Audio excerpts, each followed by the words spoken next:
இப்பல்லாம் சொந்தக்காரங்கிட்டயும் சரி, வேலை பார்க்குற இடத்துலயும் சரி, உண்மையா இருக்கிறவங்களுக்கு மதிப்பே கிடையாது. அப்படியே மேலோட்டமா எந்த இதுவுமே இல்லாம அப்படி நடிக்கிறவங்களுக்கு தான் ரொம்பவே மதிப்பும் அதிகம், நல்ல பேரும் அதிகம். அதனால அத நெனச்சு கவலைப்பட்டுக்கிட்டே இருந்தா, நம்மளுக்கான டைம் வேஸ்ட்டு, நம்மளுக்கு டிப்ரஷன் தான் அதிகமாகும்.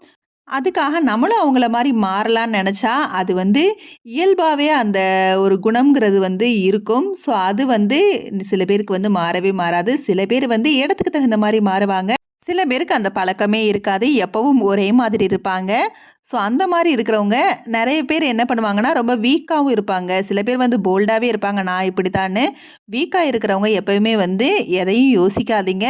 தேவையில்லாம ஃபீல் பண்ணாதீங்க. சின்னதா அத இப்படி கொஞ்சம் மாத்தி பாருங்க. சில இது கெட்டதுன்னு தெரிஞ்சு அத விட்டு போக முடியாது. அதனால அத நூடுல்ஸ் மாரி அளவா வச்சுக்கங்க.